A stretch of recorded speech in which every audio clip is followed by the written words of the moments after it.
Here we go. megD also the selected anchor for today's match in case that the game goes all the way to a tiebreaker. Is going to be fighting up against ImLlama, who we were talking about. I mean, at least I've talked about in the previous times that I've watched ImLlama. Such a crazy opening player for this team, as he's able to use a lot of Thatch's interesting signatures to get some leads in places where we don't normally expect him to get it.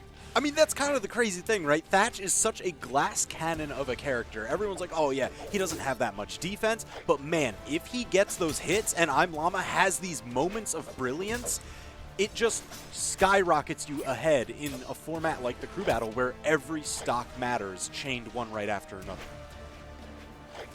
Oh man, and opening it up so far, ImLlama has actually done a very good job taking a small damage lever of megD, punishing each one of megD's landings. Sidelight and there comes through though, and that could be the first stock. Oh, he managed to touch the wall. ImLlama running out of options though, but megD accelerated the damage gap. It just immediately incinerated it. Oh, and he does it again! Yo, let's go! That's what we're talking about. That's one of the unique options on Thatch. That downlight into gravity cancel side signature catches a lot of folks as a phenomenal dodge punish if they can't get away, and it hits like a truck. Oh, and now we're seeing the usage of the down signature. This is something that I think is very unique to Thatch as a legend, similar to how Brynn functions in the fact that a lot of these signatures linger and have a different area that they cover with a second hit, and they're not dependent on connecting with your opponent to get it, right? So we saw right there that side stick that swooshed. The second swing is what he's putting out there to catch people trying to jump over his head where they normally would think that they're safe. But we've seen ImLlama connect that once without the D-Light and once with it. Now the recovery from megD's coming in. I thought that was going to equalize the stocks, but it doesn't, and ImLlama still has a very significant lead going into game number 1. Yeah, he's built a lot of extra credit here. I mean, listen, a Thatch signature gravity cancel off stage, that could take megD's second stock. So ImLlama is doing exactly what he needs to, especially with such a legend pick as Thatch. megD manages to tie up the stocks, but now it all depends on how this weapon starve goes. Can you get those guitar strings? ImLlama back in it. Ooh, we're seeing megD really start to adapt to the side sigs ImLlama's putting out when they have megD in one of the corners, whether it's on the left side or the right side. He's going forward with those side sigs. megD's landing on top of ImLlama now, well out of range of getting hit and hitting with a nair. Now the damage is starting to come in through for Team Canada on stock number 2. Really close matchup between these two players opening up.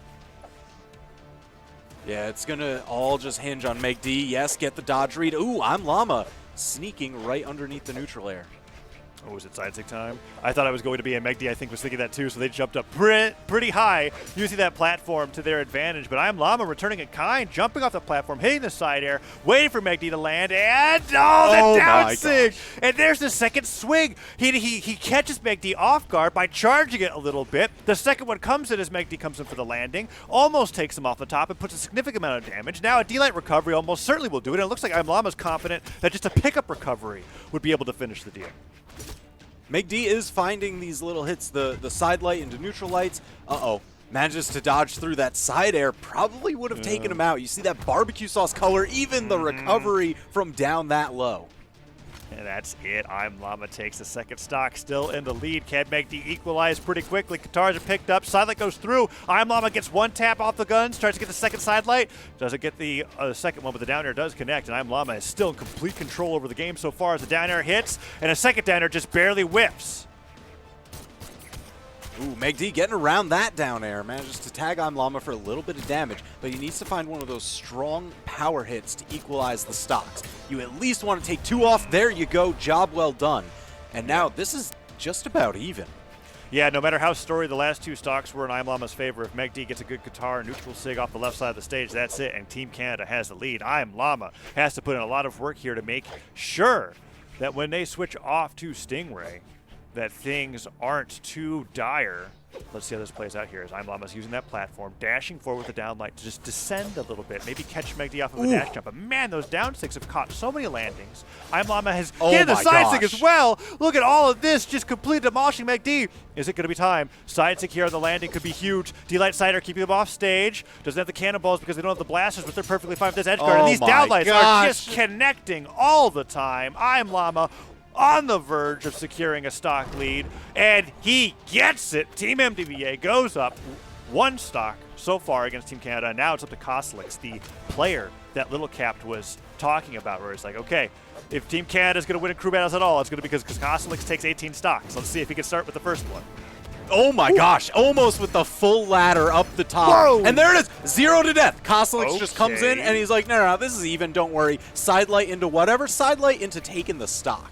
Yeah, after 4 consecutive nairs nearly taking him off the top on their own, Cosolix opens up strong on the Lance, equalizes the game, and starts putting the hurt on the Stingray's first stock as they have the Lance here, the weapon that might as well be patented with Cosolix's name on the side of it, honestly, if we're watching North American play.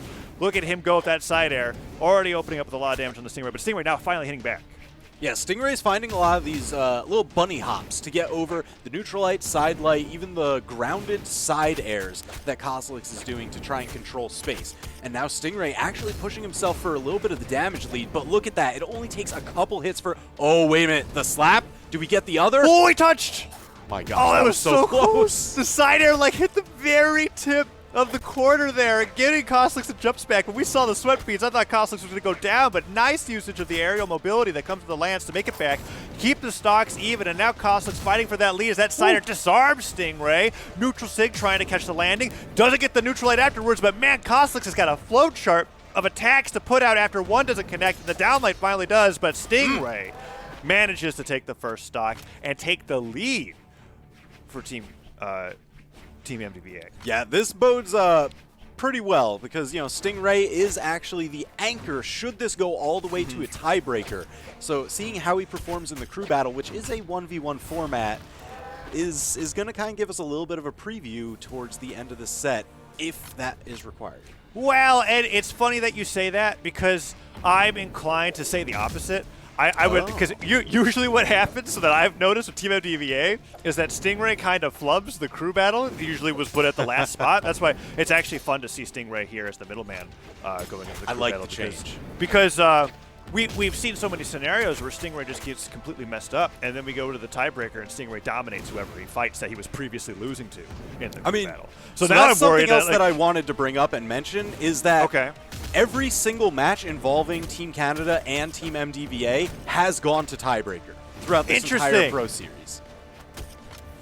Well then, will this be the match to break that that tendency? We'll have to find out. As Cosolix and Stingray are really close, man. Every single this is one of the very few crew battle matches that I've cast in TWK that I feel like we're actually watching a series of best of ones rather than what other teams will provide where somebody goes +2 or somebody goes -2. This has been very neck and neck between the matches, and I'm wondering if it's going to continue that way as we move forward because Crockie and Lil Capped are going to be the final players on both sides, and Cosolix now down to 1 stock. Looks like he's about to equalize these things real quick if he's able to just connect with 1 side air.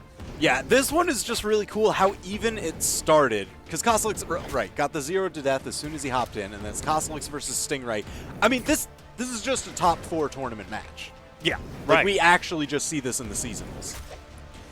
And there was hardly any differing factors besides, I guess, Cosolix's weapon advantage. Wow, really bringing it to the full charge of that slide charge down. Zig trying to catch Stingray dodging either to the wall or in place, but Stingray just jumps right out of there. And Cosolix can't find the killing blow. Stingray started the attack on that extra credit. And Cosolix now in Origin. This is a huge deal because Cosolix does land the neutral light, but took so much damage. And if he goes down without doing any damage to Stingray, then that's a huge lead for MDVA as opposed to last time where ImLlama was able to get cleaned up pretty quickly.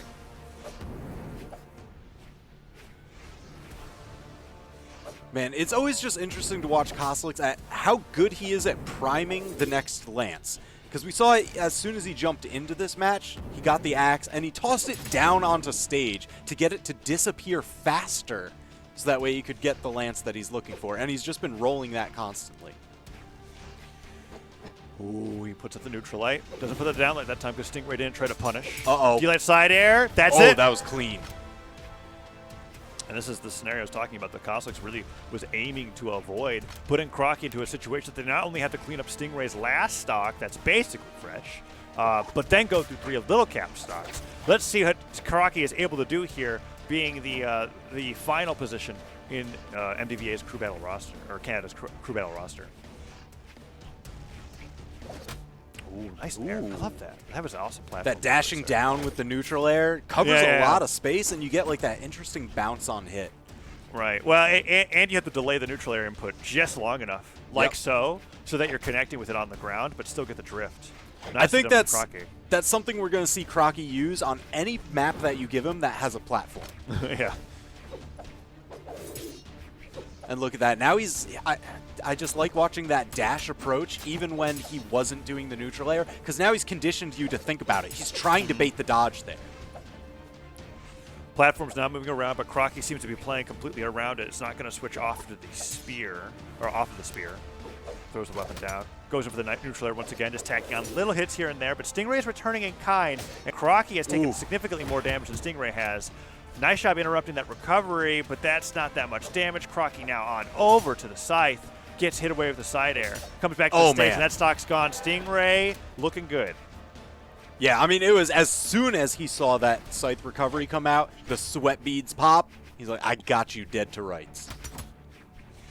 Oh, man. Neutral air comes through. Crockie dashing off of the platform.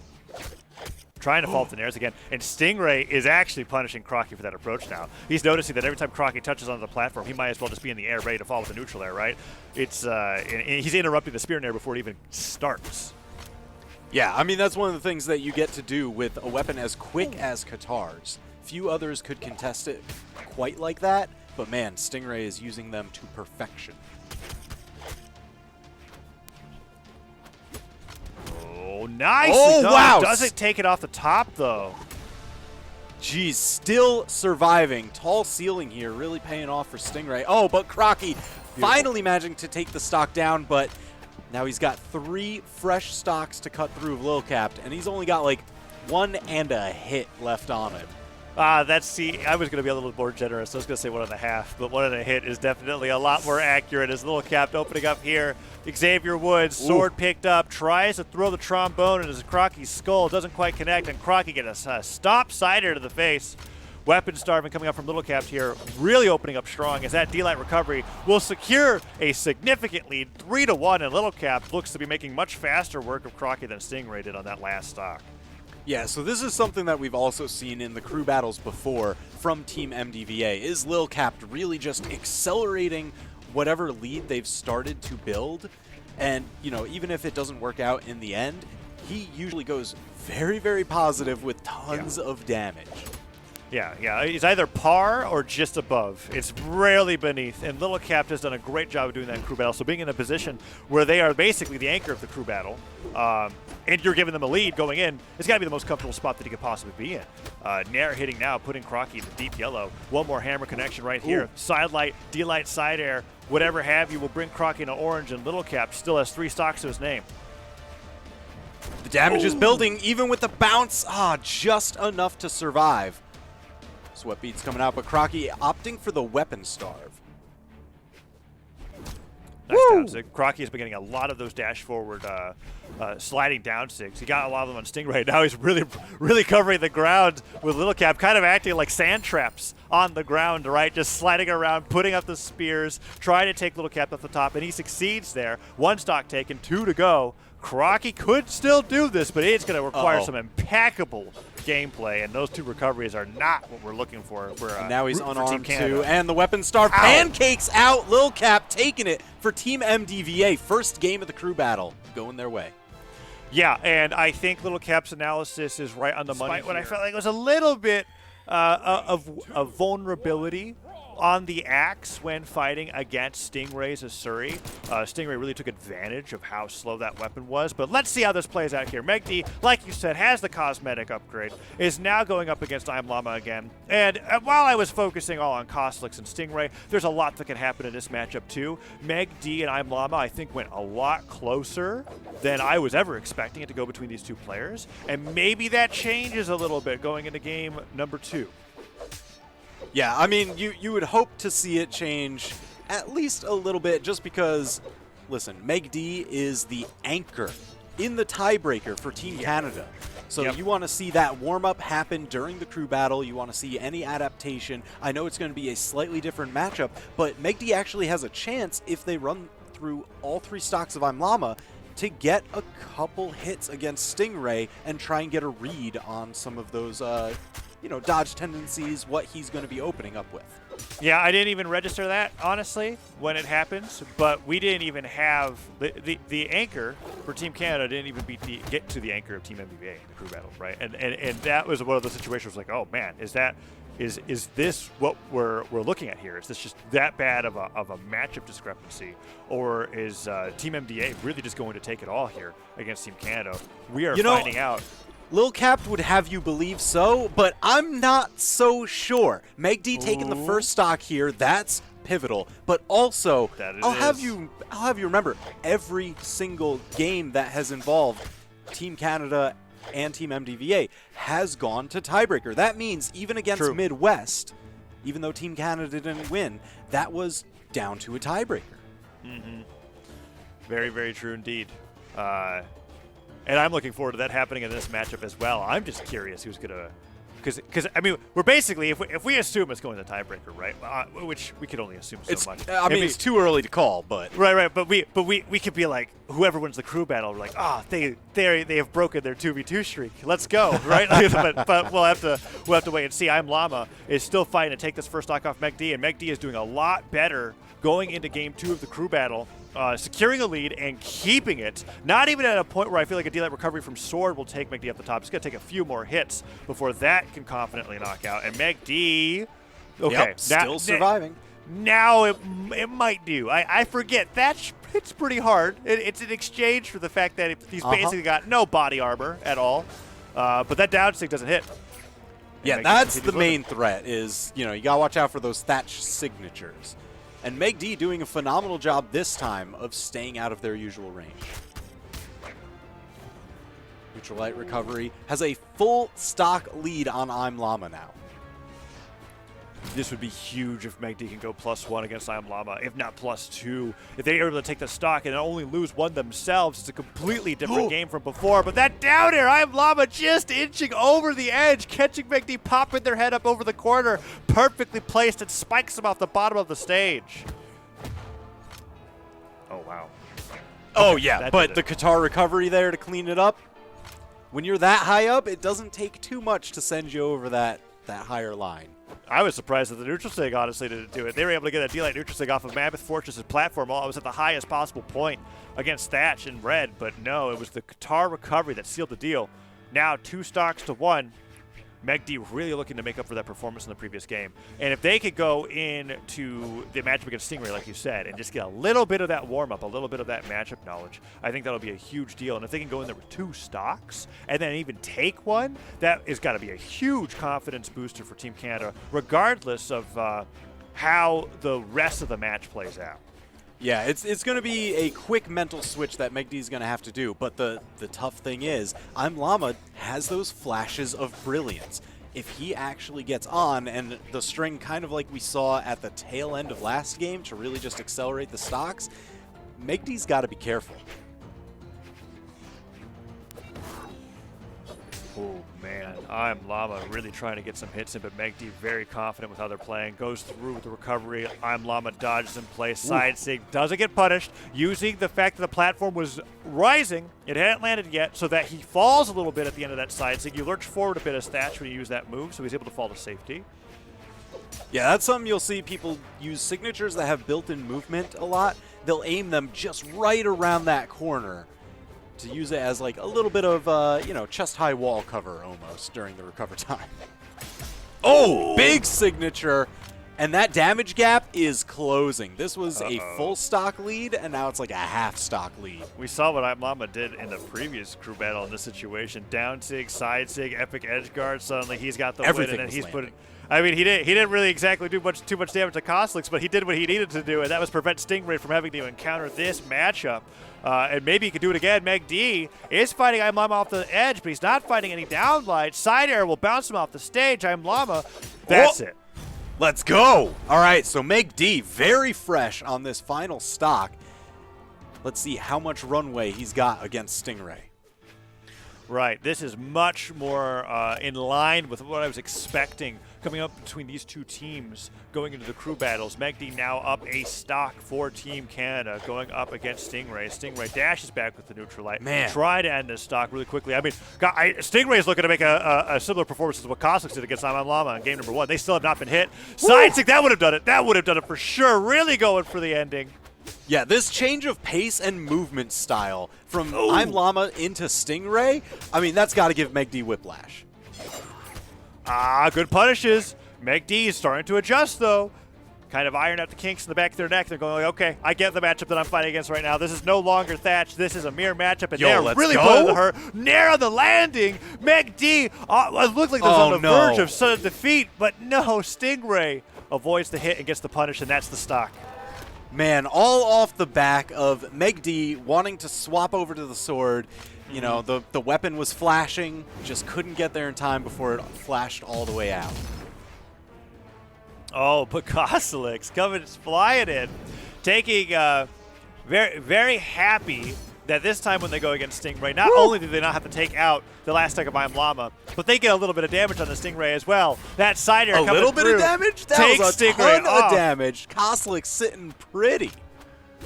Indeed he is. And now a whole stock lead for Team Canada going into game number 2 of the crew battles. Lance picked up, Axe prime, Cosolix keeping the weapons denied. If he could get his hands on that one, he would have switched, but no, Cosolix can't deny the weapon from Stingray. Sword picked up, neutral light lands, and Stingray starts putting on some damage on the Cosolix's Macho Man. Silent catching him airborne, dodging up, dodging down, just trying to get one hit here and there, and Cosolix still with a stock lead, but not finding any new hits until then. Silent Nair does hit. All right, so this is why you see Stingray such a smart player in this matchup, because Cosolix, the lance, it has a ton of priority, you know, a lot of range from where the character is to where the tip of the attacks are. But Stingray, whenever the lance is on the field, he's bunny hopping up and down. He's constantly changing his vertical because Cosolix can pretty much only strike on horizontals. And it's interesting that you mentioned that because I feel like almost in response to the analysis you just proposed, Cosolix over onto the Axe started playing a more double jump down air and nair focused playstyle to deal with the fact that Stingray was bunny hopping so much. And they got a few hits in. Oh! Ow. All Ow, right. Indeed. Sidelight into whatever, as Lil Capped would say. Succeeding perfectly fine there. Sidelight into take your stock. How did it happen? I don't know. Pick a card. Yeah. Well, that's how it feels like sometimes when you fight against Cosolix. You let them get that string center on you, and you are going to lose that stock pretty quickly. Nice job with the fast fall side air on the Stingray. Tacks on some more damage. Stingray trying to go for a quick spike, knowing that Cosolix's jumps were gone. That would have been huge, but Cosolix avoids it, gets back onto the stage. Tacks on more damage, is on the verge of going +2 for Canada here. If Stingray can't fight back in kind, weapon throws are going to need, you're going to need more than that in order to get some significant damage to the Cosolix, and that is a great start. The nair even spiking. Oh, and the neutral sake spiking even harder. What a crazy finisher for Stingray. It was looking like Stingray was at the very end of the rope, and then they turn around, get some nice neutral lights, a side lights, a nair to spike Cosolix down, and a dunk to finish it off. Cosolix loses that stock in quick fashion, and is now 1-1 against Stingray here in Crew Battle Match 2. Yeah, Stingray, I don't know how many more hits he can take, but right now he's doing a great job of going at least 2 for 1 on the trades with Cosolix. Uh-oh, but caught the recovery, Cosolix. And look at that, again, that weapon toss down to get it to despawn even faster, so that way he can prime the lance. He's got another lance primed and starved Lil Capped. That's such a cool point that I feel like is very Cosolix specific in playstyle, because you'll see 9 times out of 10 players get onto the platform, jump as high as possible, throw the weapon in the air, because they don't really care what they have. They just care that they're denying their opponent. But Cosolix adds that extra step to make sure that they've got that comfort zone enabled for the next matchup coming through. And Cosolix now +1 for Canada, going up against Lil Capped, trying to give Crockie as big of a lead as possible. Maybe even a stock, maybe even a whole stock lead at this point. Yeah, I mean, he looks like he knows how to handle Lil Capped. He's fought him in tournament for actual years. And literal years, yeah. Sidelight recovery. Sidelight recovery. Punch.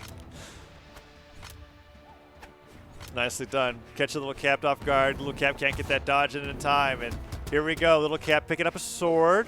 Puts up the side air. Cosolix avoiding all the attacks coming out from Lil Capped. One sider does connect. Cosolix wants to get a little bit more damage on here before they go out. Maybe they don't go out at all at this rate. Nice there. Recovery. Do the recovery on the platform will do it. I'm not sure about on the ground. We'll have to see. Ooh. Man, Cosolix has done a phenomenal job setting Crockie up. Just because just now getting knocked out, managed to take a stock and a decent chunk of damage onto Lil Capped. Crockie coming in with a high-strength, high-speed focused legend like Nash. Yeah. And in particular, switching out the Scythe for the Hammer, providing, like you said, those high-strength, hard-hitting moves to get the finishers that he may not have been able to find on the Spear. We saw when Crockie had to fight up against Stingray that there was like 3 or 5 hits that hit Stingray up towards the top of the... Oh my gosh, wait a minute. The down sig off to the down light is a Lil Capped special, getting it from the point of the stage where it actually still spikes and stop into bait. I love that. Lil Capped, the only player that will make you go, why didn't he hit him after that? Oh, that's why. Gets the nair after the stomp and continues putting the damage onto Crockie here, almost equalizing the game.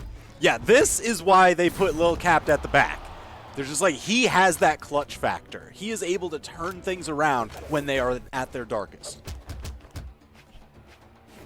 Oh, man. Crockie, however, fighting back with some unarmed. Gets the neutral light, delayed a recovery. What? At the wake-up, gravity cancel, down light, catching Lil Capped completely off guard, hitting him with the last tick of the move while it was active.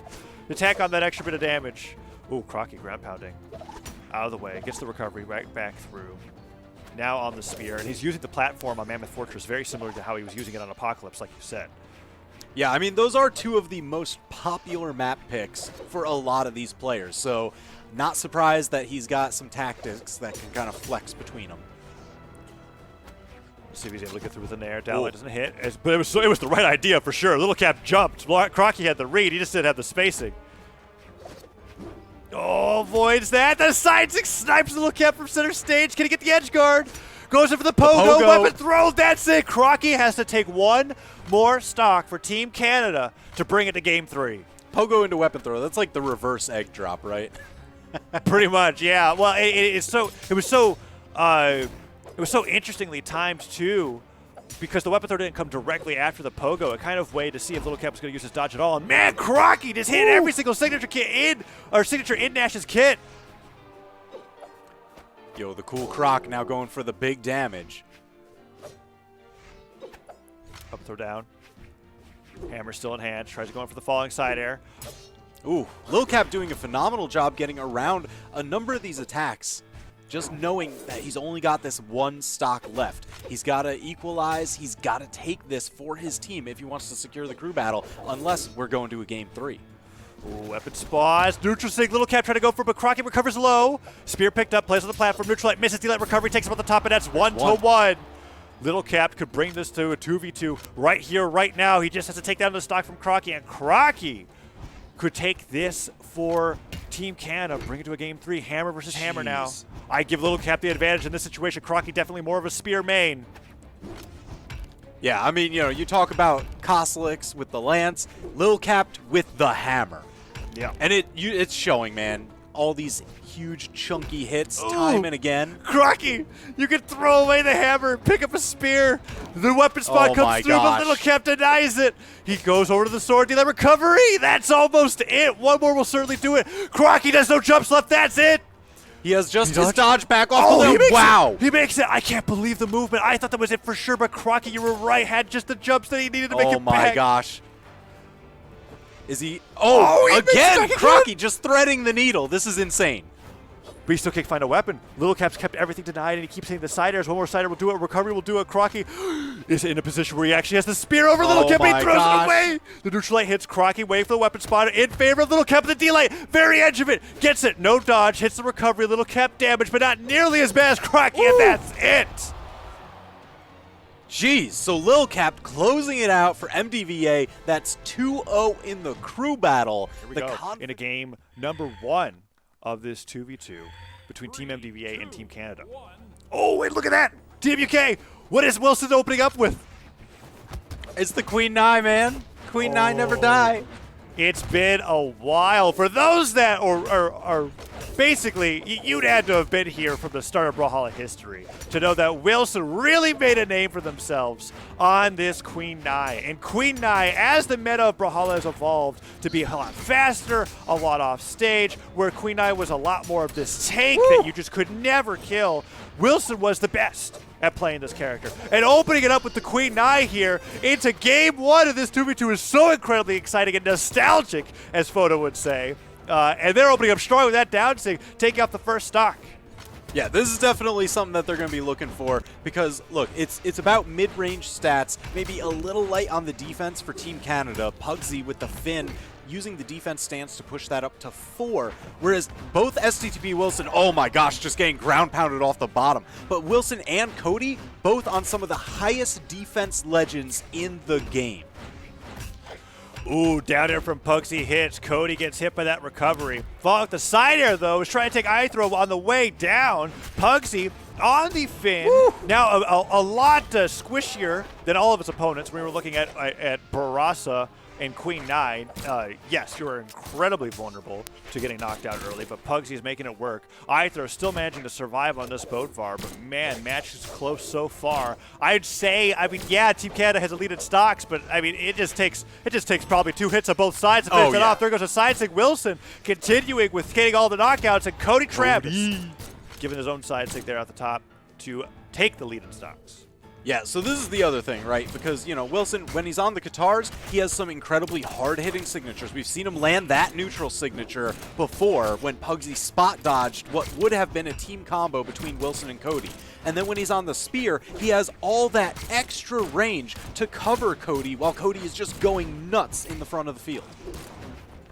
Oh, man, Cody gets that side air there, taking advantage of the fact that Wilson was putting him into a neutral light. Oh, the alley-oop for the double.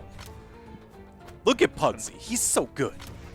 That team synergy coming out for Team Canada here, going up against Cody and Wilson, bringing them both down to their last stocks. However, we're in a danger zone. Pugsyxd has taken a significant amount of damage, and that weakness that comes from picking Finn is showing up as that side air connects, and Pugsyxd almost being brought into red. Wilson and Cody both have incredibly strong, hard-hitting moves. They're able to take out Pugsyxd in deep orange, let alone light red. And if that happens, iThrowow is going to be stuck into a 1v2. That would be very difficult to pull off. Yeah, Pugsyxd's health definitely dwindling. Almost gets knocked into Cody's signature. That would have been it for him. There's the alley-oop. iThrowow down. Momentary power play. And the catch from Cody Travis. They've got a 2v1. Wow, that was a awful situation for Pugsyxd to be in. Wilson was covering the entire Mammoth Fortress platform by putting out the side sig so that Pugsyxd couldn't recover from underneath, and Cody pivot slide charges the neutral sig so that if Pugsyxd tried to go over and land on the platform, they get caught and they got dunked no matter what they did. They were gone, and now it's a 1v2 between Cody and Wilson and iThrowow. And they're opening up very strong here as Cody's just taking the lead with every single one of these blast attacks, just really lighting up iThrowow's last stock. Oh, neutral signet to the air. Oh, but a little bit of friendly fire gives iThrowow the breathing room that he needs. That's true. Everybody incredibly damaged on the field, so this isn't over yet. But the recovery catch, Cody Travis sealing the deal with the final knockout, going up 1-0, Team MDVA on the board. And MDVA with Wilson in as the alternates takes a surprising Game 1 victory. I'm wondering, I didn't quite get to see Legend selection, but I'm wondering if Pugsyxd's going to be sticking with Finn, the epic crossover for Jala. We were talking about that defense discrepancy, and it's just one of those things where if you're not playing impeccably and you're getting 3 to 4 hits for every hit that you take, you're in a situation where going even is actually going at a deficit, and we saw that there in game number 1. Yeah, it looks like he is sticking with the Finn, and we're running it back. Same map, same matchups, just once more. Here we go, game 1 lead for MDVA. Going up against Team Canada. Oh my gosh. Team combo starts, and this is a good start for Team Canada. And before I say that the only thing that was really keeping Team Canada from winning that game 1 was the fact that Pugsyxd went down so early. So if that adjustment is made here going into game number 2, I would strongly give Team Canada an advantage. Let's see how it plays out. Yeah, it was worth noting that it went down to final stock on everybody there, and that's because of the alley-oops and team combos that Pugsyxd and iThrowow were able to sneak in during the middle of last game. Yeah, one of them even led to a double knockout with that axe side air. It was beautiful. Pugsyxd going off stage against Cody. Cody does dodge back. He tries to go for the falling side air. iThrowow keeping Wilson at bay. And this is an interesting strategy, keeping them separated. I wouldn't say Cody and Wilson necessarily have the most practiced team synergy, but they've shown that they can really work off of each other's hits. So keeping them separated, an absolutely great team combo. That was unfortunate there. Oh, no. Ooh. Cody Not accidentally quite in ground position pounding for Wilson. the alley-oop, but hey, the corner coverage, Pugsyxd with that sword neutral light, he's used it to cover iThrowow several times already, coming back from a support position, uses it there to score a knockout. I think we're going to see that as one of the major tools in this match. Ooh, Wilson popping off. That was 3 neutral 6 in a row. Right, left, and right. He hits all of them. He wants a 4th one here on the Pugsyxd. Wasn't able to connect it, but man, Wilson was just kind of like, all right, we're behind. I know what to do. And he starts spamming that signature button, and it works. He takes everybody off the top, and Wilson trying to equal up the stocks here. Doesn't follow through with the downlight, seeing that he caught Cody. They're not in a position where they could really take that much friendly fire, and Cody Travis is really trying to end Pugsyxd here, but instead goes down himself. Cody now, the first one down on his final stock. Pugsyxd still on his first stock, finally going down. This is like complete mirror image of last game. It's reversed. Yeah. It's looking so good for Pugsyxd. Now just finally going down 1 stock, fresh on the second one. Cody struggling to survive as Pugsyxd fights him off stage. A down air here, a nair there. iThrowow just taking out Wilson on the left. No big deal. Team Canada up twice as many stocks as their opponents. Really making a great adjustment coming in from game 1. Yeah, I think they're really focusing on their alley-oops, how they can structure for the space control on stage. That seems to be where they excel, whereas Cody and Wilson, they're always looking to just constantly keep the 1v1 matchups changing by leapfrogging over each other. Oh, man. Cody has been doing a great job surviving, but one more recovery like that from Pugsyxd, and that will seal the deal. iThrowow is going towards the top. Neutral connects. That's the 4th that Wilson has hit this game. Downsing, sidesing, everything. Just trying to keep Pugsyxd off the right side of the stage, and he gets it, but Cody goes down, and now Wilson, the alternate for Team MDVA, is in a 1v2 against iThrowow and Pugsyxd, and the team combo already starts. Neutral sig to finish. Wilson is up against a formidable foe here. Yeah, they caught the recovery. Pugsyxd going out. There's the sweat beads, but the dive kick gets him back to the wall. Wilson has another shot. That Wilson's defense is really only keeping him alive for another stop sider at this point. This is looking brutal. Nair off the top. iThrowow just chasing Wilson around, and Wilson's like, okay, guys, really, what do I want to do here? Yep. Okay, that'll do it. Yeah, I mean, he had to get Pugsyxd. It's awesome that they locked in this crossover. But having one of the turtles, but Cody on the Val is not super crazy. There's been some gauntlet play. We've seen Cody Travis on the Petra as well, and bringing this out for after just 1 loss, however, is a little interesting to me. But man, Pugsyxd just ripped Wilson apart there on the right side of the stage. Well, I mean, so remember, this is a best-of-5 set. So even if they were to lose this next game, they can still switch back to their other team, back to other characters. So, you know, kind of bringing this out as maybe like a, hey, our main team or that early team got the point that we needed. It did its job. Now let's swap over, keep them on their heels, especially because it seemed like iThrowow and Pugsyxd figured out a lot between Game 1 and Game 2. Ooh, side air hits. I think it just barely bounced him off the stage, so he didn't go. He did get knocked out by that, but one more sword sider will definitely take Wilson down. Oh, I can't believe Wilson's still living. Oh, no alley-oop from iThrowow. Doesn't get the side air afterwards. It was so close to the stomp, and the neutral air will get it. He tries to go for the scoop. Cody stops it. Pugsyxd goes in for the interrupt. And is trying to take that stock off of Cody here, as these stocks are pretty close. But I'd say that that's a really good lead for Canada now. iThrowow is still not ready to go down just yet, and they are just putting out a ton of damage onto Wilson. Yeah, it's really those momentary power plays that you get. When you knock out one of the opponents and you've just got the other all to yourself to 2v1. Oh no, Wilson can't even make it back. Oh my gosh. iThrowow trying to go in for the ground pound to finish it off. Neutral air hits Cody. Cody unarmed. Wilson just really floundering to get anything started. Oh, the interruption! That actually saved iThrowow, if only for a moment, but so clutch. Oh, but Pugsyxd with the revenge knockout onto Cody. 4 stocks to 2 once again. Only twice as fast this game.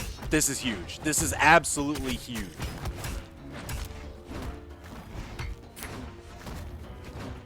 They're just juggling Cody, getting the damage on. It's starting to build a bit evenly. Pugsyxd looking a little worse for wear, but man, he still has 2 stocks on him. This is a healthy lead for Canada, even so. Oh, Wilson went up for the ground pound, mispositioned. Cody, however, does get the ground pound on iThrowow, takes that stock relatively early. They focus their attention on the Pugs, but Wilson wants to give the friendly fire. You know what? Yep. I think that this friendly fire is actually just misdirection. It's a red herring, because every time Wilson hit Cody, I'm about to criticize it, and then Cody, after getting hit by Wilson, is in the perfect position to take a stock. Just took out iThrows, then took out Pugsyxd, and now it's even stocks across the board, and Cody's really starting to put on some damage following up of Wilson's openings. It's a bold move, Cotton. We'll see how it works out. Well, I mean, that's how it's working out, and I'm running with the storyline. We'll see if they're able to take the win here, because if they do, that'd be an incredible comeback from how this match is going. Cody gets the neutral stick and disarms Pugsyxd.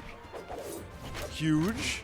Ooh, The axe Pugsyxd picked managed up. to sneak in, grab that axe, but Wilson splitting him wide. Damage so high on everyone on the field. Pugsyxd managing to Side survive, six but spike. Cody with the knockout. Pugsyxd with the return. Oh! Oh, no. Both barely survive. Cody makes it back. Pugsyxd can't risk going off stage against Cody because then Wilson gets stage control. Axe picked up, dashed up, Cider, that's it! Wilson with the comeback at the very end takes game number 3. It was on the back of those It final was stops. so clean. And it was hilarious because both knockouts from Cody were off the back of Wilson, either ground pounding him or side singing him or whatever. I hear the stuff recovery effects. I'm like, Wilson, what are you doing? Wilson, you're a genius. And now we're into game number 4, and I can't believe that I'm saying it. It's 2-1 in favor of Team MDVA, and we've got a little bit of a cosmetic upgrade coming out from iThrowow. As we're fighting here for match point. If Canada loses this, they lose the match, and Team MDVA wins even without going to a tiebreaker. And they look but like Cody they don't want that already to down. happen. 30 seconds in, Pugsyxd just straight up bodied him while iThrowow was keeping Wilson distracted. Yeah, Cody went down real quick. And that's what happened in game 2 as well. It was very unusual. Cody usually From the top rope. I thought he was going to go for another ground pound. The down stick, the shurikens, putting it out the active input. Normally, with Ragnar, right, it's the flames, but Raphael pulling out the shurikens to be able to catch him off guard, connect, and get the edge guard. Now with the sidelight nair, great punish on the iThrow. Wilson really coming into stride here, but iThrow trying to respond back in kind. Side stick hits and nearly takes Cody off early once again. Oh, he's still living. He's still living. Just dive kicks the bottom corner. Cody's got to be careful not to take too much of a team combo there. Pugsyxd looked like he wanted to switch over to Cody Travis during that. Stop, side air, iThrow takes care of Wilson. Now they've got a momentary power play against Cody. Nah, Cody smartly ground pounds to safety. Using that ground pound to redirect, but no, an axe sider was just enough, and it doesn't matter that he stayed alive. And oh man, I see what was happening there. Pugsyxd was expecting him to get knocked in towards him with maybe the hammer recovery, but instead he gets hit up towards the top. Sidestick doesn't connect. They still got a great amount of team damage combo, or team combo damage onto them. But oh, Wilson trying to get that exhaustive recovery to take iThrow off the top. Yeah, I mean they've got to make up ground again. Now they managed to tie up the stocks. Wilson more damage than Pugsyxd, so it's still a slight lead for Team Canada.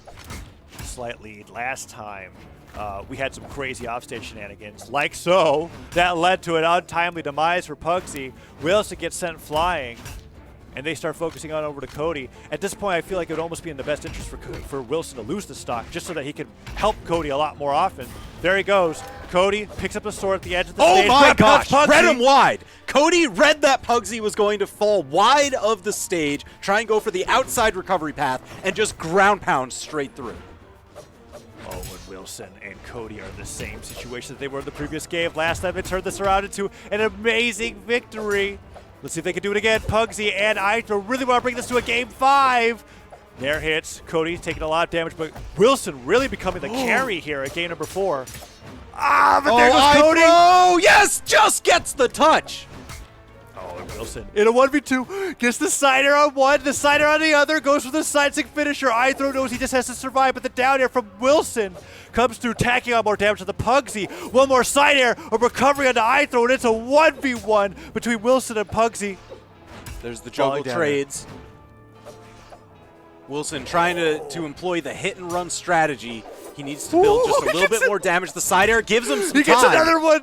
He's going to go for the side thing. The neutral thing hits Pugsyxd. Sidelight into Nair. Doesn't quite hit. Wilson gets the side air. Isidroo's gone. Pugsyxd sidelight Nairs. Doesn't get it. He gets side aired by Wilson. Kid Wilson take the 1v2. Come back. He goes with the grab punt. The recovery hits it up. Pugsyxd tying it up. That's 2-2. We're going to game 5. I can't believe what I was just. And it just barely came out in favor of Team Canada, and I'm glad that it did, because that means that we get a game 5 and possibly Team UK, we get brought to the tiebreaker to see who wins between megD and Stingray. 2 players aren't even on the screen right now, but are definitely raring to go. And Stingray has had such an incredible track record in those tiebreakers, but man, megD, they could do it. Let's see how this plays out. Who's going to win? Is MDVA going to take it all, or is Team Canada going to bring it to a tiebreaker? Ooh, Cody taking Pugsyxd for a bit of a ride to tie up the damage here. Oh man, Wilson now just going for a hard focus onto Pugsyxd. You see him rotating around.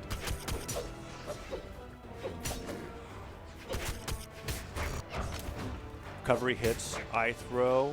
Oh man, this is the closest that's been so far. Wilson he accepts the friendly fire there. He goes, it's not going to be as strong against you, Fred. It's fine. He goes into the side stick, but still Cody goes down. Side air from Pugsyxd could almost take down Wilson. Wilson, great at recovering in a lot of these scenarios. Has very rarely been taken off early off the bottom of the stage. Makes it back, but stomps side air. That's going to have enough knockback to do it on its own. And Canada takes a solid lead. 6 stocks, 2-4, now 5-4.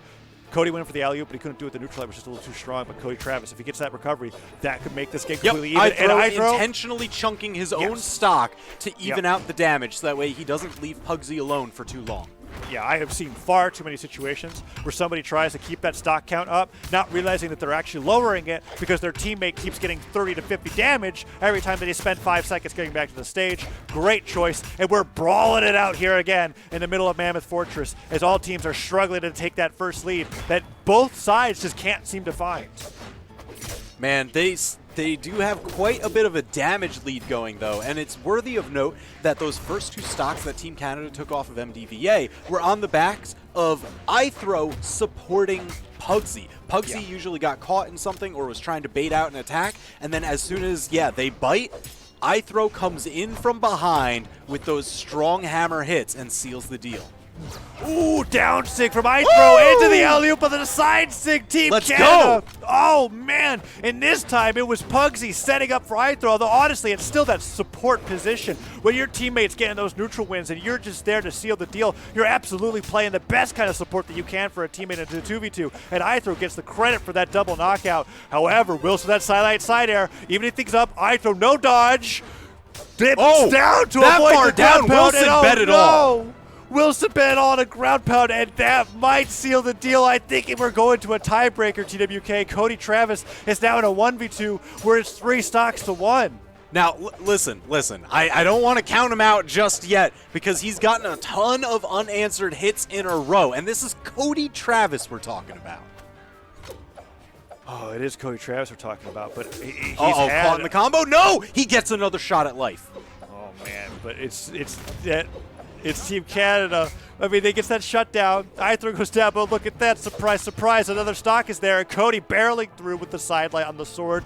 Gets a hit on both players, but loses that weapon and is now just fighting with only his hands. Gets scooped off the top, and Team Canada bring it back and win Game 5. Team is going to be victorious over the other. Demon Island, as you were talking about, is going to be the stage for Game number 1.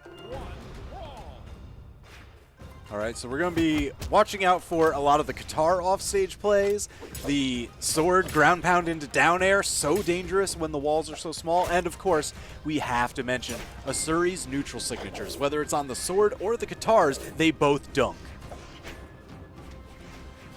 Oh man, weapon spawn comes through. No switch. Tries to go for the neutral stick to the spike. megD really opening up strong in the beginning of this game. As Stingray is taking a ton of damage. Tries to get the downlight down there into recovery. Getting that combo off the top of the stage to go for a really early knockout. megD very confident going into this game. Woo! Number 1. So and that side confident. stick just catches the landing. Yeah, 35-second knockout. Barely any damage taken. Just about a full stock lead. megD looking pretty.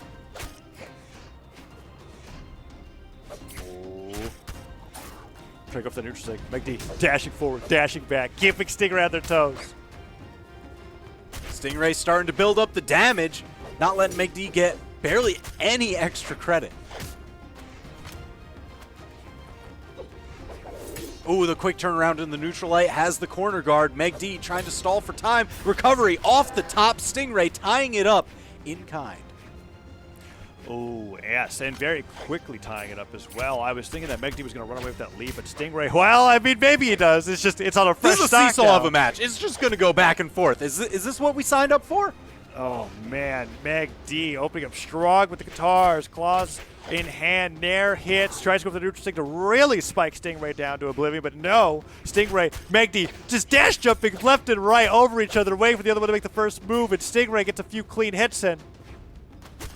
Switches over to the sword, dash forward, dash back, neutral light, doesn't get the downlights. Wants to get that downlight down air recovery onto Stingray. Lots of damage racked up. megD doesn't want to go for that recovery knockout until they are for sure that's going to take him off the top of Demon Island.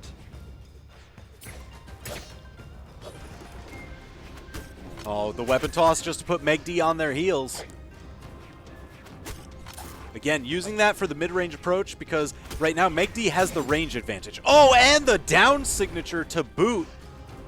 That is a brief lead you see here, going for the highest weapon toss possible to delay the next weapon spawn. Oh, man. Nair hits. Stingray gets the sidelight, gets the... Oh, man. The DI It's so back and forth. It's so incredible how much he's equalizing it. And this is one of those tense situations where, yes, megD has been in the lead this entire game, has been taking the first stock every single time they move forward, but Stingray's been equalizing it so quickly, and all it takes is for Stingray to get the edge on this specific stock to have the entire game go in their favor. Let's see if they can do it. megD responds properly with that neutral light. Weapon throw goes up, stops Stingray from taking to the skies, uses the neutral light to punish him for staying grounded, and the damage is really even as that side air comes through. Oh The my dunk gosh. hits. That Big could be dunk it. and That's the spike. it. The lead for 2 out of 3 stocks ain't bad, but it's only the last one that matters, and Stingray. Island, the betrayer of all legends, trying to recover safely, causing them to fall to their doom. And megD is now down a game and has to win 2 in a row to give Team Canada the victory. Jeez. Yeah, because Stingray putting MDVA on set point. Like, they could win the entire match right here, because this is a best-of-3 tiebreaker. Oh, Stingray went to deny the weapon, accidentally dash jumps into the end of the neutral light. Weapon throw. Nice Nair comes through, throws the weapon forward, and megD still fighting on arm. Try to go for that pivot, dash jump Nair, catch Stingray off guard. Stingray still taking the brunt of the damage, but I feel like has the lead when it comes to controlling the stage. Let's see if they're able to get the stock here. Oh, almost got that roll-off side air to spike megD, but doesn't quite hit it. Woo!